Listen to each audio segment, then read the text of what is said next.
O Libertador, capítulo 17. Nicodemos procura Jesus à noite. Nicodemos, membro honorável e altamente instruído do Concílio Nacional, ficara impressionado com os ensinamentos de Jesus. Embora rico e versado, tinha se sentido estranhamente atraído pelo humilde Nazareno. As lições que vinham dos lábios do Salvador haviam-lhe impressionado muito, e ele queria aprender mais. O uso que Cristo fez de sua autoridade ao purificar o templo havia acendido o ódio dos sacerdotes e líderes religiosos. Eles acharam que não deviam tolerar tamanho atrevimento de um desconhecido galileu, mas nem todos concordaram em pôr fim à sua obra. Alguns temeram se opor a alguém tão claramente movido pelo Espírito de Deus. Sabiam que os judeus se tornaram súditos de uma nação pagã por terem rejeitado teimosamente as reprovações de Deus. Temiam que, conspirando contra Jesus, os sacerdotes e líderes religiosos estariam seguindo os passos de seus antepassados e trariam novos desastres sobre a nação. Nicodemos partilhava dessas opiniões. No Sinédrio, ele aconselhou cuidado e moderação. Insistiu que, se Jesus fosse realmente um portador da autoridade de Deus, seria perigoso rejeitar suas advertências. Os sacerdotes não ousaram ignorar aquele conselho. Com ansiedade, Nicodemos tinha estudado as profecias relativas ao Messias. Quanto mais pesquisava, mais forte se tornava sua convicção de que Jesus era aquele que havia de vir.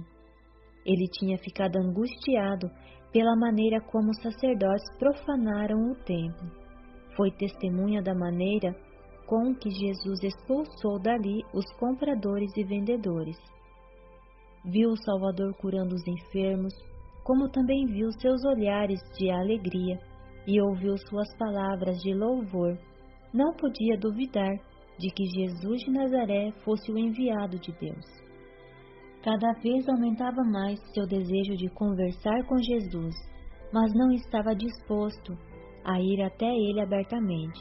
Se o Sinédrio soubesse de sua visita, seus membros o menosprezariam e o denunciariam. Decidiu, então, tentar um encontro secreto. Por meio de investigação específica, ficou sabendo qual era o lugar onde o Salvador costumava ir. À noite, no Monte das Oliveiras.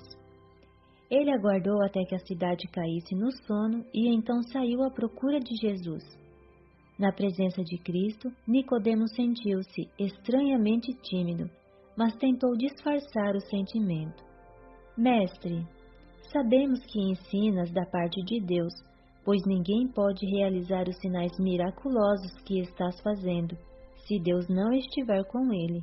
João 3, verso 2. Ele escolheu essas palavras para expressar e para gerar confiança, porém, na verdade, elas expressavam incredulidade. Ele não reconhecia que Jesus era o Messias, mas apenas um mestre enviado de Deus. Jesus fixou o olhar em seu interlocutor como se lesse sua própria alma. Viu ali, à sua frente, alguém que buscava a verdade, querendo aprofundar a convicção já existente na mente de seu ouvinte. Ele foi direto ao ponto, dizendo bondosamente: digo-lhe a verdade, ninguém pode ver o reino de Deus se não nascer de novo. Verso 3. Nicodemos tinha ido disposto a entrar em uma discussão, mas Jesus lhe expôs os princípios fundamentais da verdade. Ele disse: você não precisa ter sua curiosidade satisfeita. O que você precisa é de um novo coração. Precisa receber uma nova vida, vinda do alto, antes de poder apreciar as coisas celestiais. Até que essa mudança ocorra, discutir minha autoridade ou minha missão não vai resultar em nada que lhe possa salvar. Nicodemos tinha ouvido João Batista pregar sobre arrependimento, mas sua perscrutadora mensagem não havia lhe trazido convicção do pecado. Fariseu estrito, se orgulhava de suas boas obras. As pessoas o tinham em alta estima por causa de seus atos de bondade, e ele tinha certeza de ter o favor de Deus. A ideia de um reino puro demais para o seu estado atual o surpreendeu. A figura do novo nascimento não era totalmente nova para Nicodemos. Os conversos do paganismo eram muitas vezes comparados com recém-nascidos. Portanto, ele deve ter entendido que as palavras de Cristo não eram literais. No entanto, como israelita, ele achava que não precisava mudar. Foi por isso que ele se irritou com as palavras do Salvador. O orgulho do fariseu estava em luta contra o desejo sincero do interessado pela verdade. Surpreendido por sua própria compostura, ele respondeu com palavras carregadas de ironia. Como alguém pode nascer sendo velho? Como muitos outros, ele revelou que nada do que há no coração natural responde às coisas espirituais. As coisas espirituais são discernidas espiritualmente.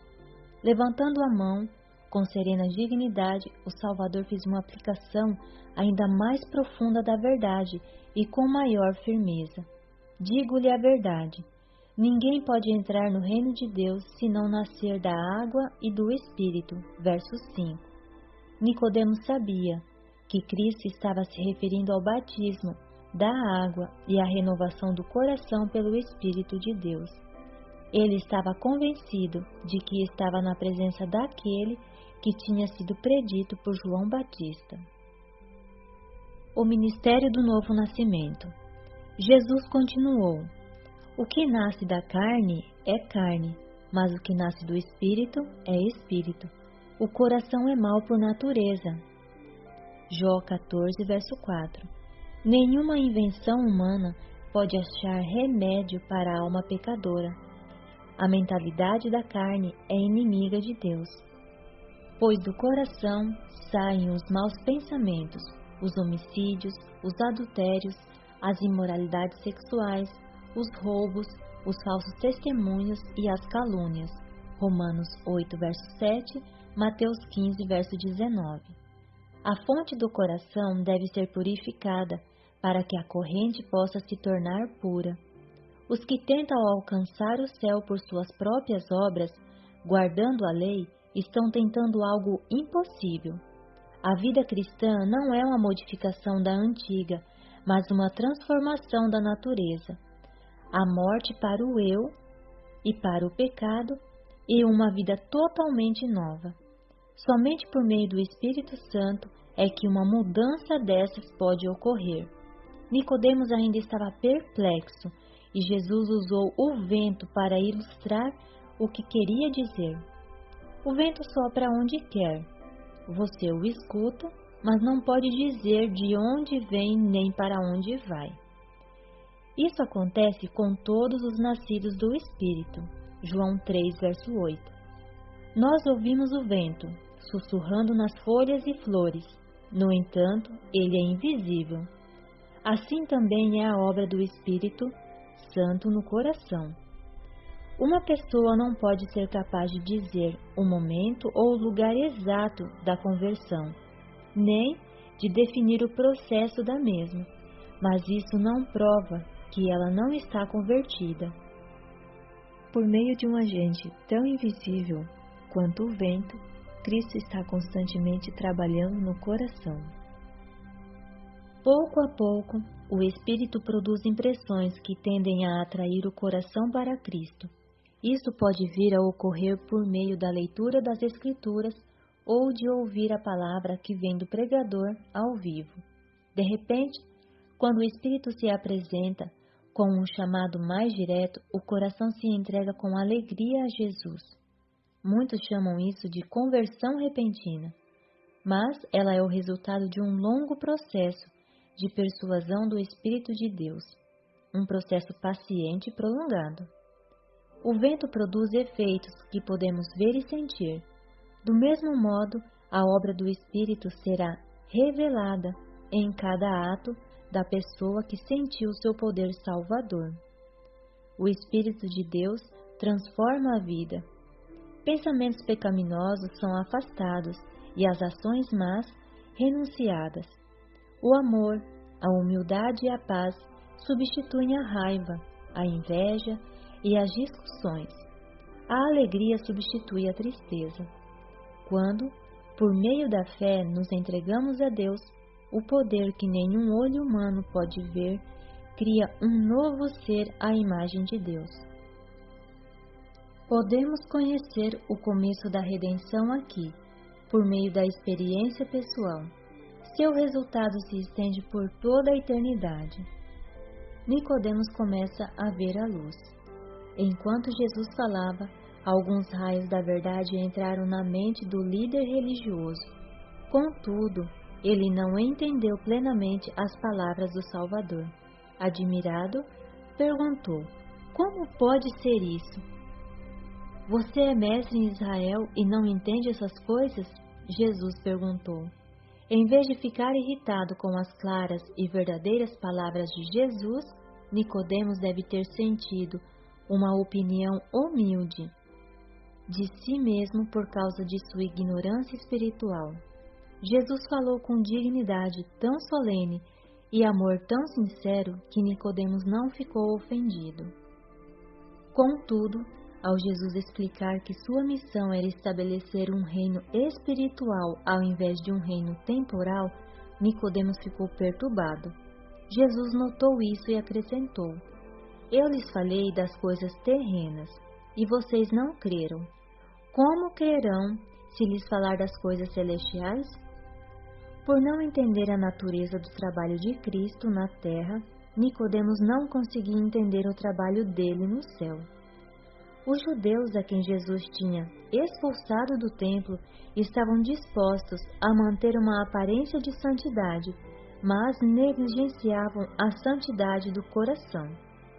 Embora insistissem na terra da lei, estavam constantemente violando seu espírito.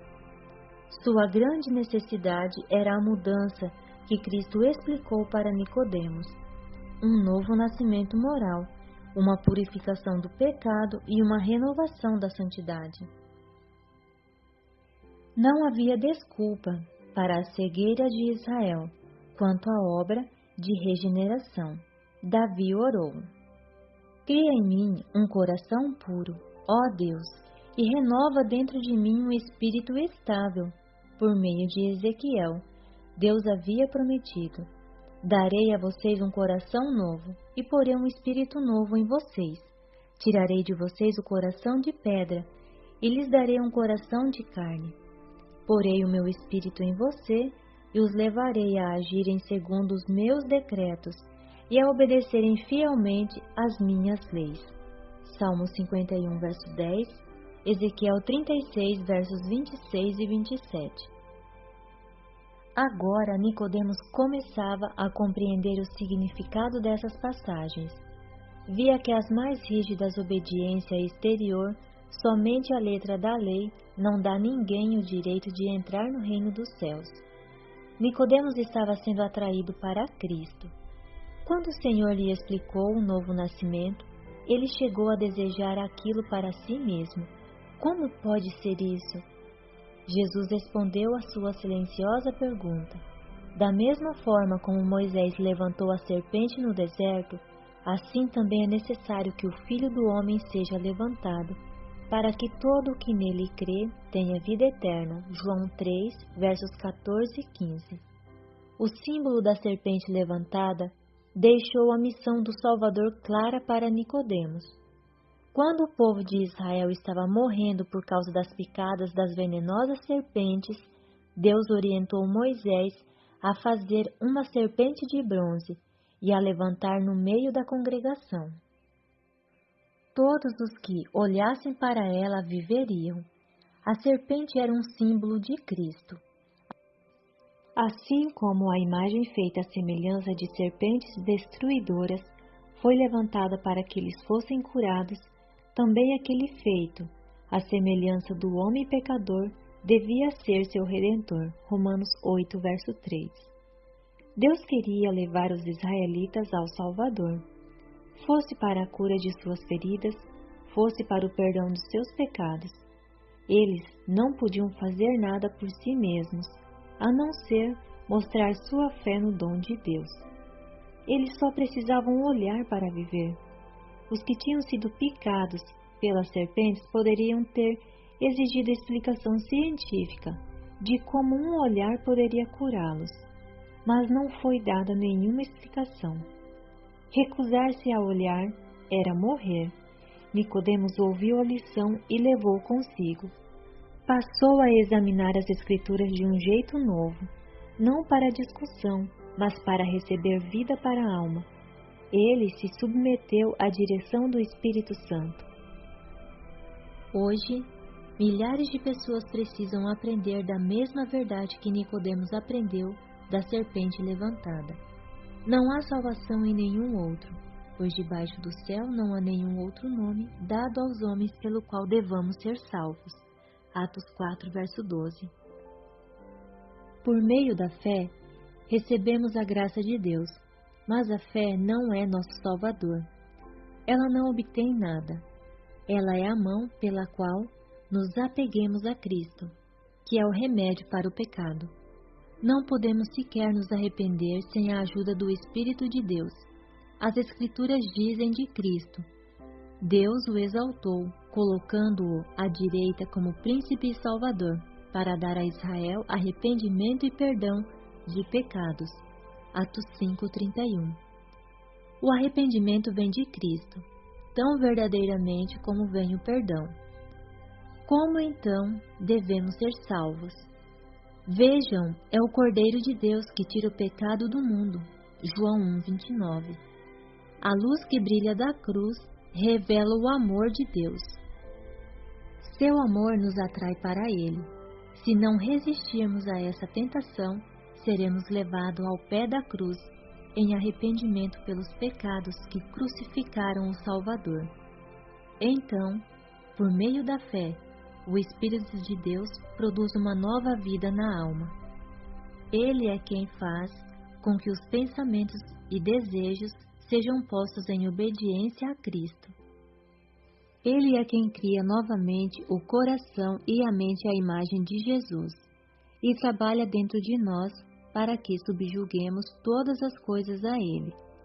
É o Espírito de Deus quem escreve a lei de Deus na mente e no coração, para que possamos dizer com Cristo: tenho grande alegria em fazer a Tua vontade, ó meu Deus. Salmo 40, verso 8. Na conversa com Nicodemos, Jesus revelou o plano da salvação. Em nenhuma de suas últimas instruções ele explicou de maneira tão completa, passo a passo, a obra que necessariamente deve ser feita no coração de todos os que desejam herdar o reino dos céus.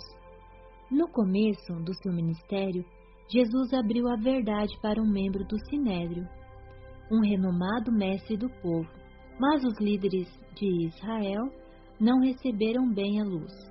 Nicodemos escondeu a verdade em seu coração e por 3 anos aparentemente produziu poucos frutos. Contudo, as palavras que Jesus falou à noite naquela montanha solitária não se perderam. No concílio do Sinédrio, por várias vezes, Nicodemos derrubou planos para destruir Jesus.